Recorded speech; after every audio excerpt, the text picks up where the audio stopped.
All right, welcome everybody to the Garden of the Spirit class, studying Apples from the Orchard for the second time, beginning after Pesach 2014.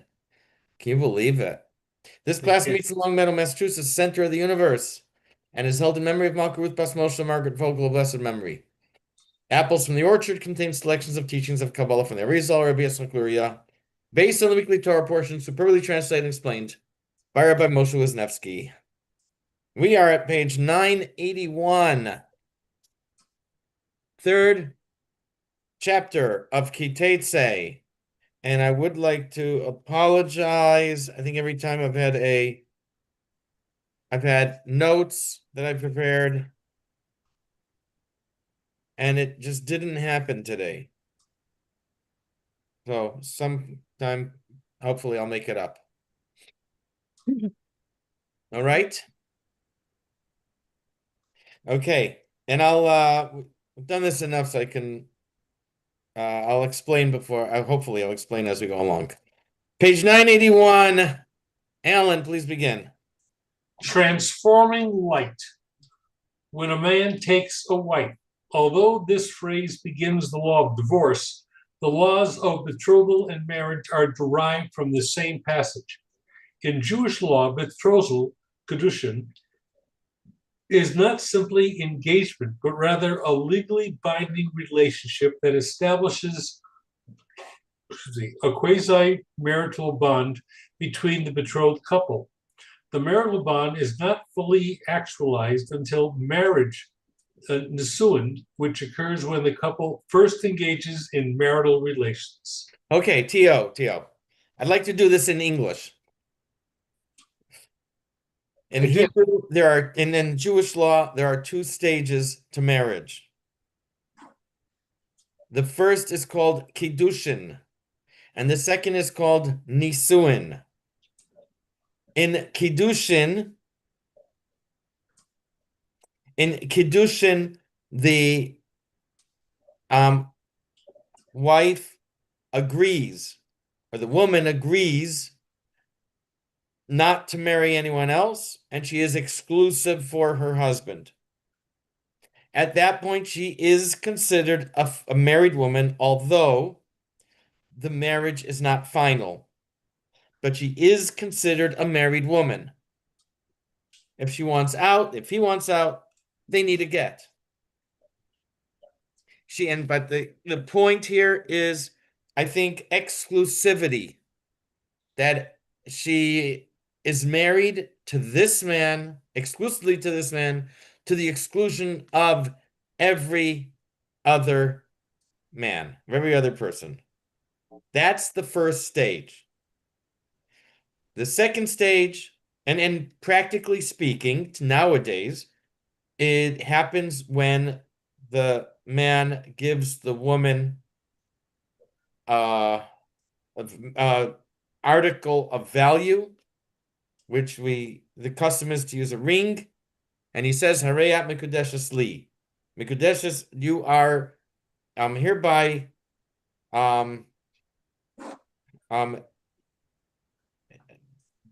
unique or exclusive just for me. And then the second stage is when he brings her into his house. I should be saying, you want to say the boy and the girl, right? But it's the case, man and woman. Don't want to get anyone mad here. The second stage is when he brings her into his house, and then they're fully married and live as man and wife, as husband and wife. At today's weddings, it happens. 1 minute. Hello? Okay. I'm teaching my class. Okay, 8 o'clock. Bye. That's the boss. You know who the boss is? Your wife. No. The mother-in-law. Your mother-in-law. Yeah, that's the boss. So, I was close. What? I was close. Yeah, no. The only You did reason better than that, Alan. the only reason mother-in-law has power is because of the wife, though. You haven't met my wife and you haven't met my mother-in-law. Oh, I haven't, but I have. wife, if it weren't for your wife, people's wives in general, what would the significance of the mother-in-law Give be? it up, Buffy Guile. No, no, no, no, no, no. I have a very special wife, and I'm not I do going any further. I do have a very special mother-in-law, and we Yes. get along very, very well. And she's very good to me. Sounds good.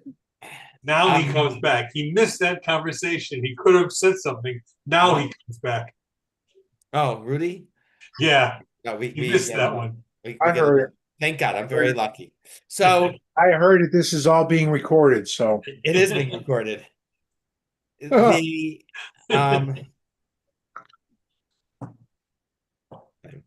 so the second stage today is the function of the chuppah, the wedding canopy, as well as the Sheva brachas. And in many communities, most communities, also the yichud room afterwards, where the husband and wife, new husband and wife, are secluded in a room for about 7-8 minutes alone. So we do have both stages today, but it's important to understand both. The big problem is that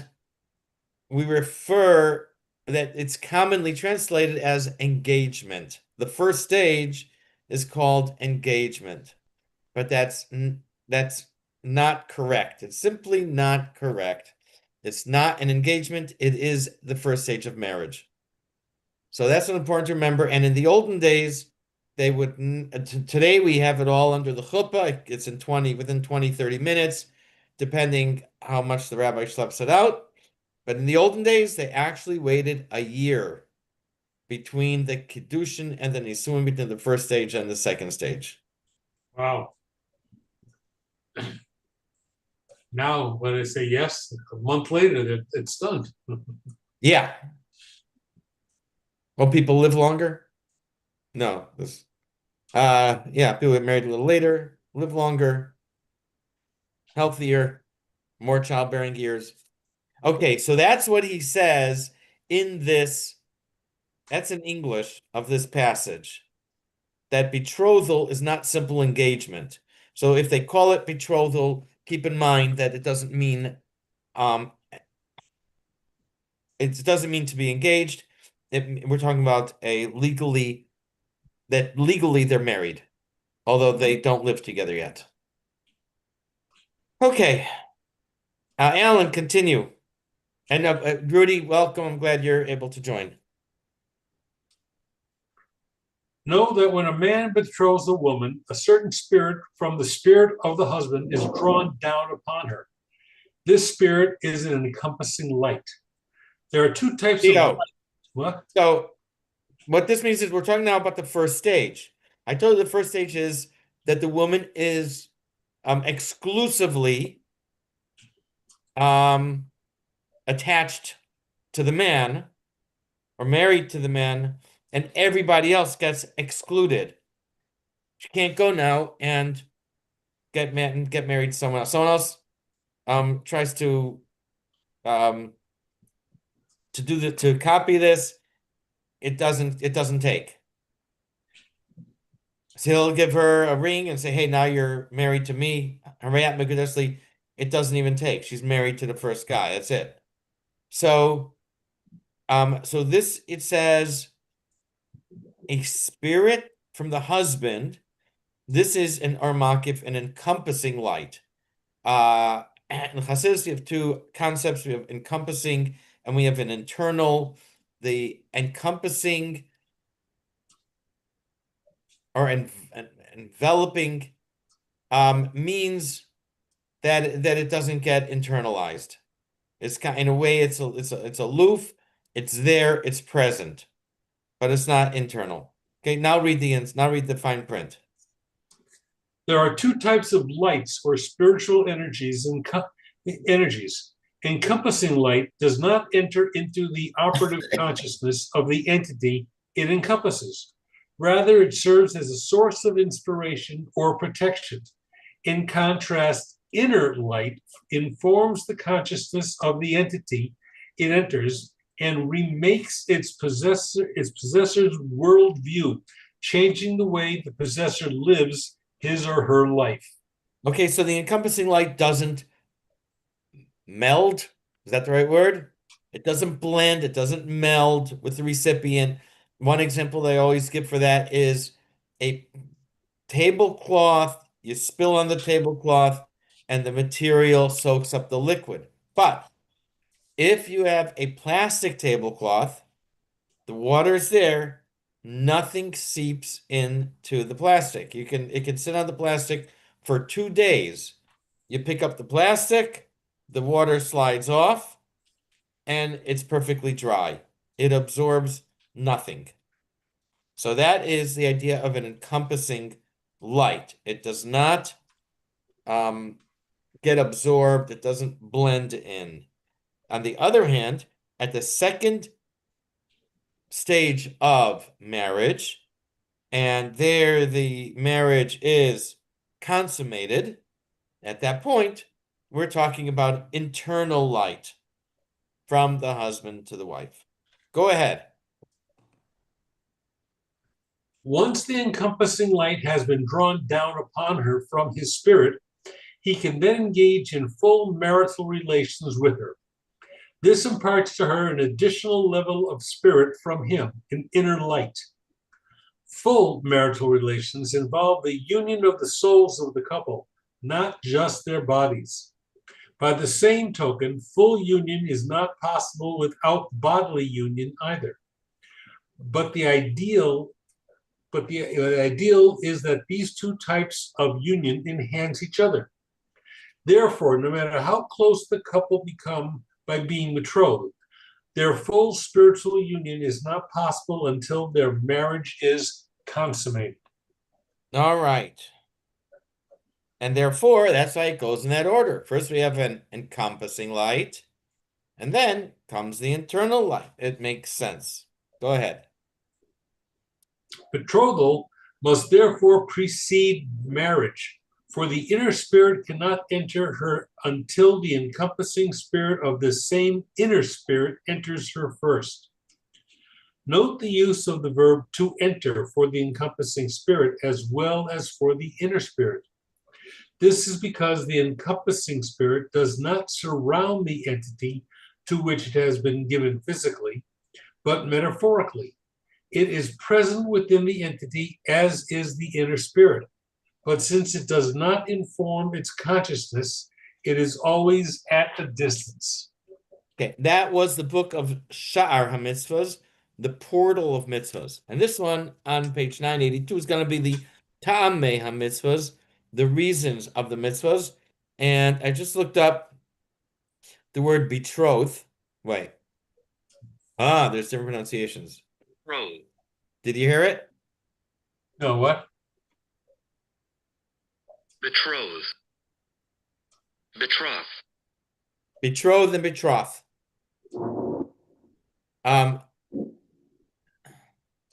The first has a, don't remember what it's called, to think about it. It says two definitions: to promise to marry or to give in marriage. So that to promise to marry, come on, where are we here?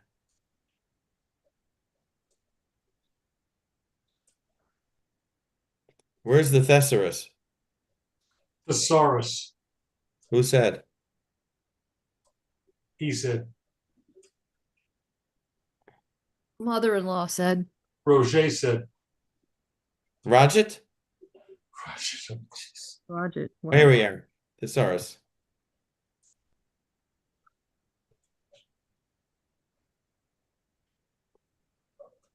If I spelled it right, it might show up. I don't know how to pronounce this word. Affiance? Affiance?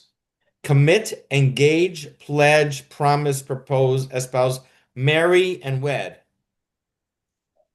Okay, maybe betroth could be either one. But I guess it's more the commitment to marry, which would be the engagement. So betroth is not an accurate translation. It's just used probably for convenience.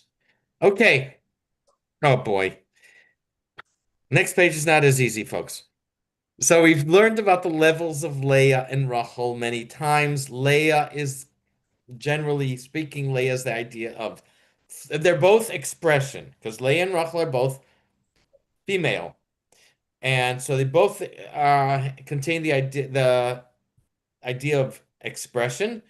Leah is the expression within thought, and in other words, expression that's only uh it's only known to the person, contained within the person. And Rachel is expression of speech. So Rachel is more outgoing and relating to others. The expression of Leah relates only to the person themselves. So that is, Leah is Malchus, because female, of Bina, but Rachel is called Malchus of Tevuna. Tevuna has generally the same idea as Bina. They're both from the same shorish, understanding. I guess both of these are present. Both these ideas are present in marriage. Continued 982, as you know.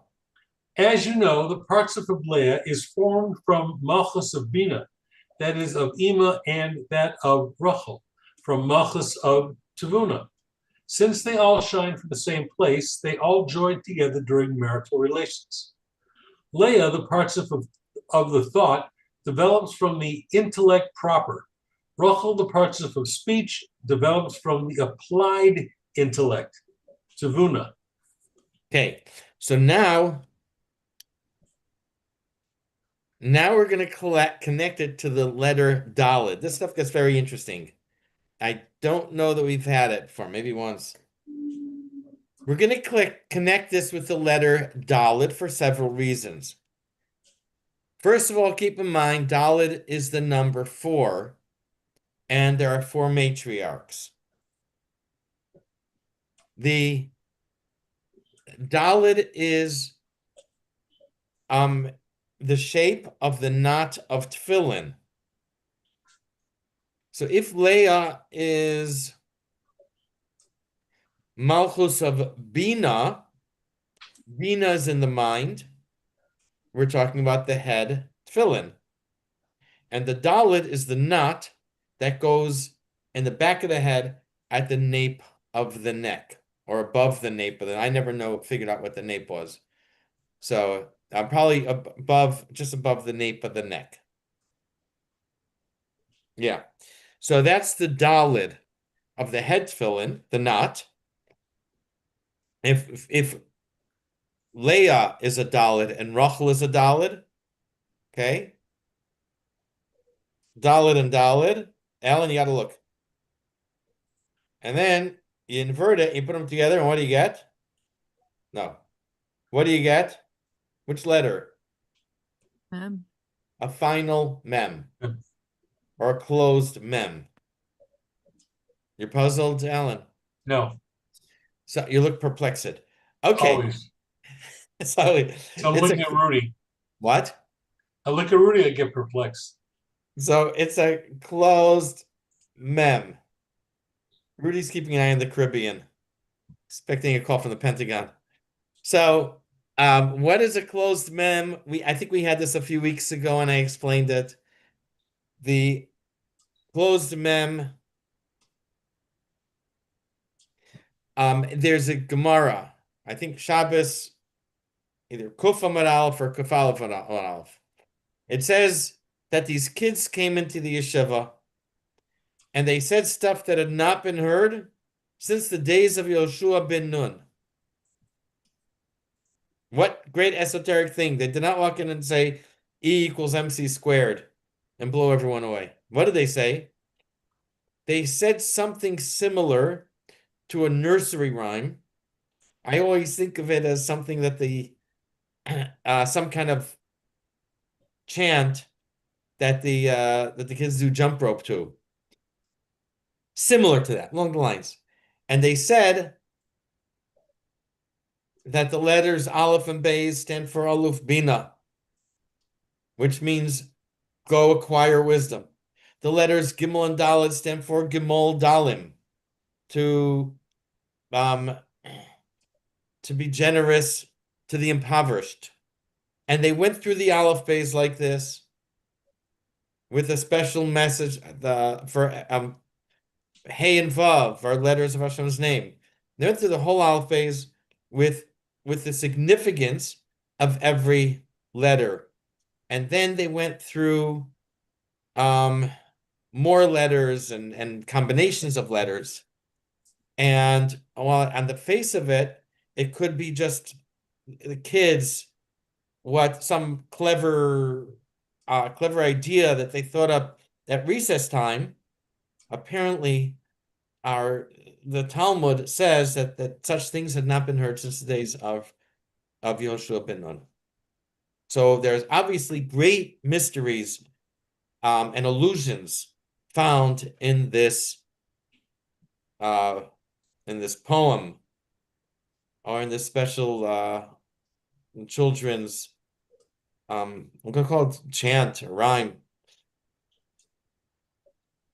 They talk who the children were.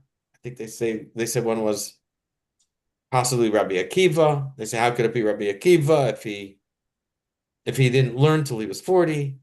They discuss that. The other one may have been Rabbi Yeshua. So in any case, when it gets to the letter Mem, there's the regular Mem that's used in the beginning and middle of a word, and then the final Mem, which is used as a final letter of a word. The Gemara calls it not a regular Mem and a closed and a final Mem. They call it an open Mem and a closed Mem. And it says, I think Maimer Psucha, Maimer Stuma. Statements that are open or revealed, and statements that are closed and hidden. And this, from here, Hasidus understands that, or Kabbalah understands that the closed mem refers to things that are hidden. Statements that are hidden would be statements that remained in your mind and your thought. What he says here is the level of Leah. Or it could refer to things that are to levels of the divine beneficence of the godly light that remain hidden from us. The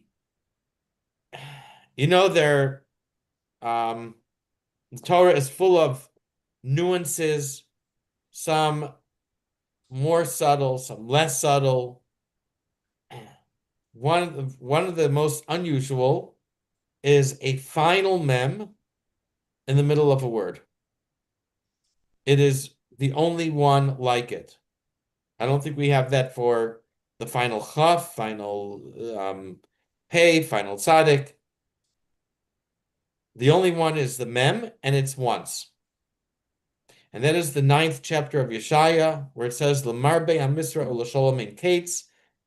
It's speaking about, in the open, in the text, it appears to be speaking about King Chizkiah. King Chizkiah was one of the most righteous kings of Israel. He was the one who was attacked by King Sennacherib, or Sancherib, king of Ashur, and they were doomed. There were king of Ashur, Sancherib, sent one of his top military officers, generals, to go and taunt the people in Jerusalem. He taunted them, where is your God? Your God's not going to help you. Come here, we'll feed you. There was nothing to eat in Jerusalem. We'll feed you, we'll take care of you. What are you doing? Give it up. Your God can't save you. And King Chizkiah's messenger said, hey, do us a favor. We understand you fine in Aramaic. Don't speak Hebrew. We don't want the people to hear. The messenger said, yes, I'm speaking Hebrew because I want you to hear this. I want the people to hear. and it was really serious blasphemy going on. And the prophet told Chizkiah, don't worry, don't worry. And that night was Pesach, and in the morning they woke up and 185,000 soldiers of Sancherib were dead. I don't remember how many were left. It could be 3 or 5 or so were left with Sancherib. You know what they call that? COVID.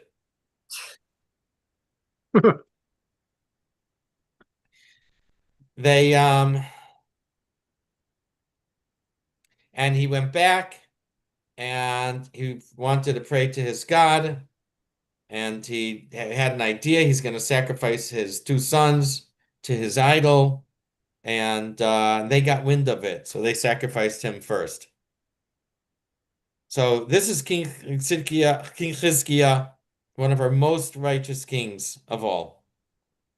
And so it says, so regarding him, Lamarbe Hamisra, for the excessive or increased dominion, Ulasholem and Kates, and for infinite peace. And that Lamarbe, we have a closed mem in the middle of the word. And as I mentioned, closed mem indicates very high level of divine beneficence, that which is not revealed to us, or maybe to the Seder Shalshalos. Don't know. Okay? Okay, go ahead, Alan. Now Leah.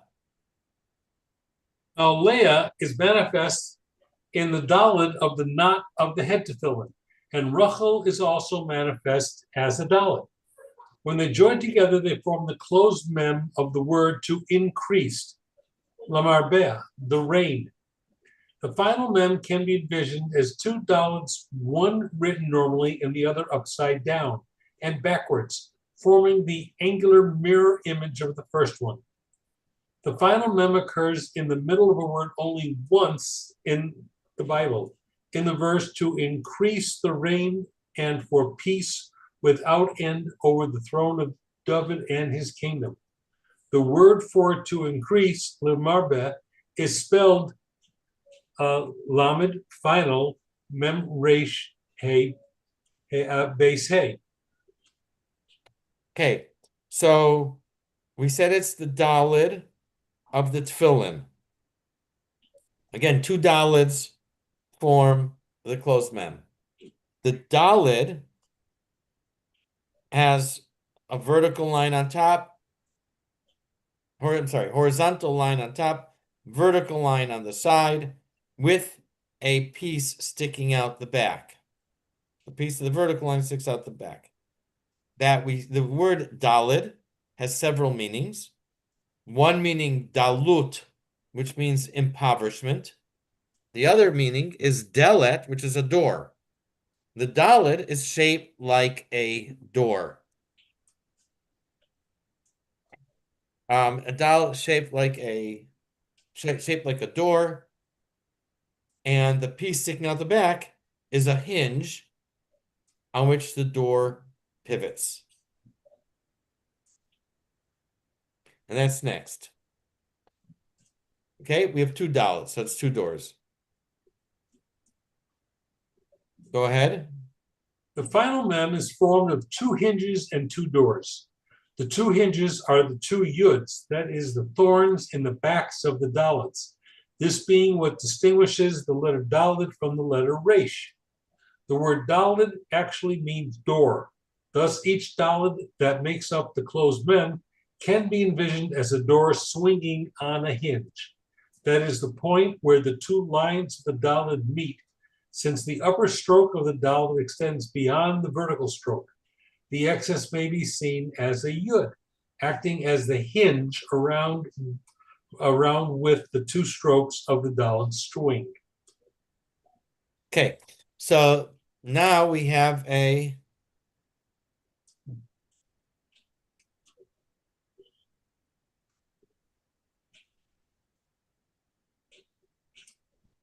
Okay, yeah, he calls it the seer, okay. The is the hinge. Now that little piece that sticks out in the top right, it'll also like a handle of the door. Can be seen as a hinge. It can be seen as a handle to the door. The word for handle is yad, the same as hand. Yad, Yud, and Daled, 10 and 4 is 14. We got two of them, we got 28. What's significant to the word 28? It's the gematria of Yechi, like Yechi Adonai Nimreinu Rabbeinu, Melech HaMashiach. Okay, aside from that, that was a joke. The 28 is the number of times in the beginning of Koheles. A time to live, a time to die, a time to plant, a time to reap, blah, blah, blah, and so on. You know the song a lot better than I do. Yeah. Okay? So that also is this idea of the yad, of that little handle at the back of the dalit. Go ahead, Alan. These two yuds may also be conceived as the two handles to the doors, 28 times of Koheles. The word for handle is yad, which is also the word for hand, and the basic meaning of the name of the letter yud. This word is spelled yud daled, and its numerical value, 10 plus 4, is 14. The two handles thus have a combined numerical value of 28. In the beginning of Koheles, King Shlomo lists 28 times in the form of a time two and a time two and time two, and so on and so on. You only did 3. You're going to do 25 more? No, Okay.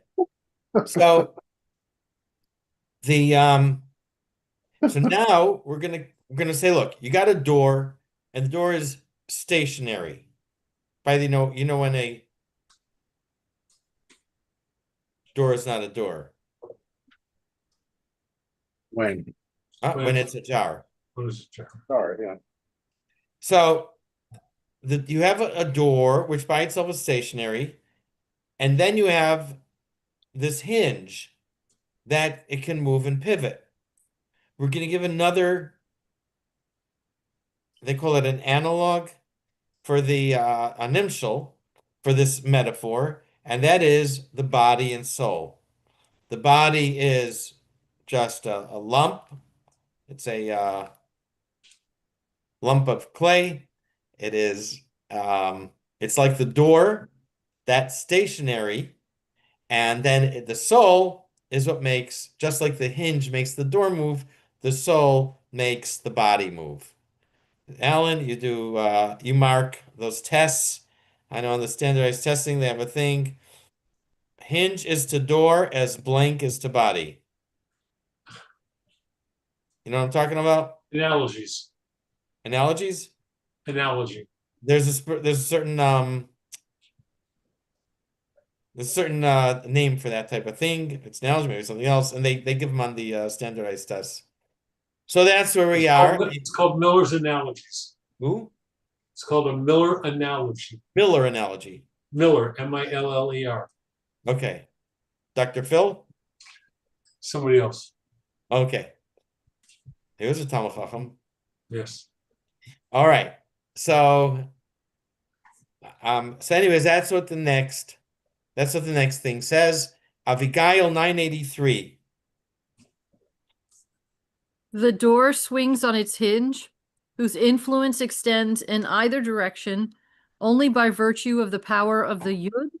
For the yud represents the soul, while the dalet represents the body. The soul animates the body. In general, the letter yud signifies chachma, the first conscious sephira, the first manifestation of the soul in the body. The letter dalet is often understood to refer to malchus, the last sephira that possesses nothing of its own, but rather serves as the means the other sephiros use to find expression in the world. As such, it is a fitting representation of the body, which serves as the means for the soul to find expression, for the soul to express itself in the world. Okay, now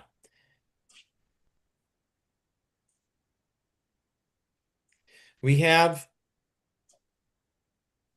regarding Shabbos, the Torah says that those who desecrate Shabbos will die. Mechalaleha mos yumas. Those who desecrate Shabbos will die. The word for desecrate, mechalel, is similar, we know, the word chilul Hashem, a desecration of Hashem's name. Cholol also means emptiness. Today, when we talk about the halal, we refer to space.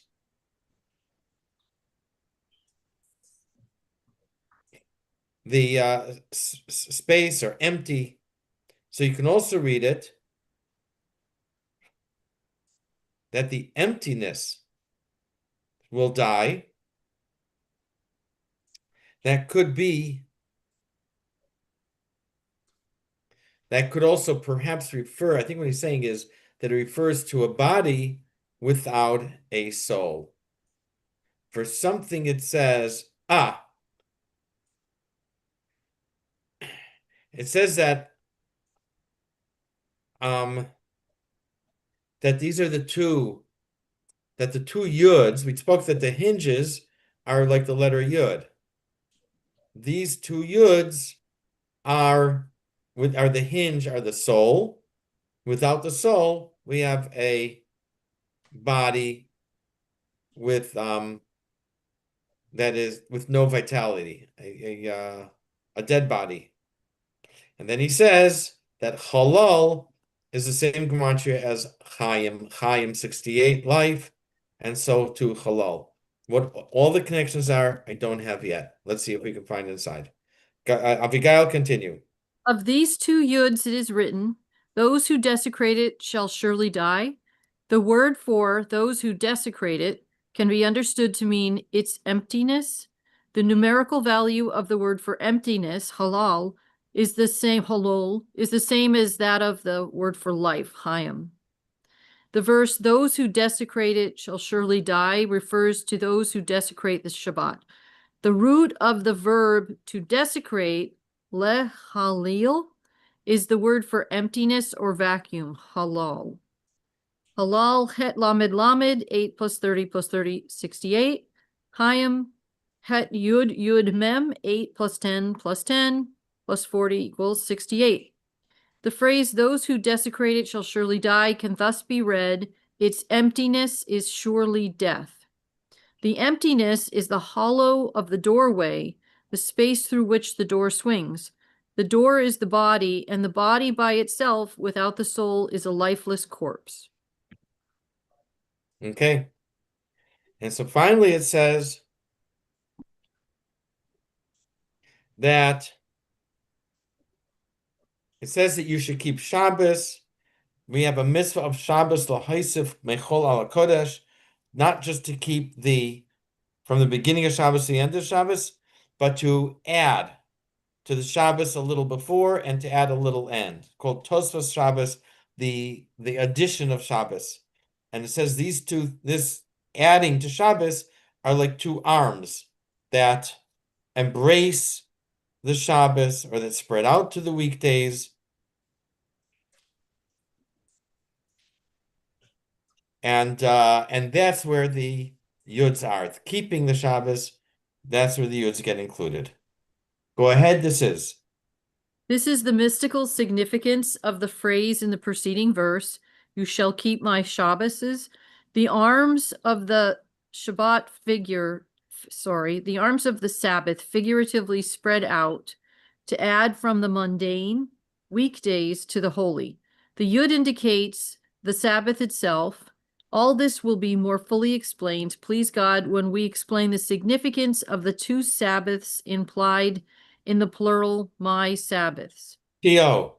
It seems to say that I might be wrong, but in the letter Dalid, we said that the thing sticking out is the yud. That yud refers to the Shabbos. The horizontal line and the vertical line of the letter Dalid are the arms that reach out to the days of the week. And that's the Tosfos Shabbos. That's the addition to Shabbos, the extra minutes that we keep at the beginning of Shabbos and at the end of Shabbos. The Sabbath is to the week as the soul is to the body, and thus as the hinge is to the door. The work week gives us a chance to express and actualize the inspiration we draw from the Sabbath, but without the Sabbath, the work week is a lifeless corpse. In order for this relationship to be clear, the Sabbath must take over some of the weekday. This is why we add some time to the Sabbath before it begins at sundown on Friday and after it ends at nightfall on Saturday. Thank you, thank you. And as I said, that is symbolized by the letter Daled, with the Yud that joins the two arms, if you want to call it, of the if you will, of the Daled. We will stop here. There are 4 more pages to the end of the chapter, so we'll leave that for next week. We have this week Thanksgiving. I want to wish everybody a good Thanksgiving, a Thanksgiving, a blessing. We should really we should give thanks for all the blessings that we have, and our blessings should increase. We Right. should have more and more to be thankful for. Right. I'm going to end the recording right here, and God willing, we'll pick up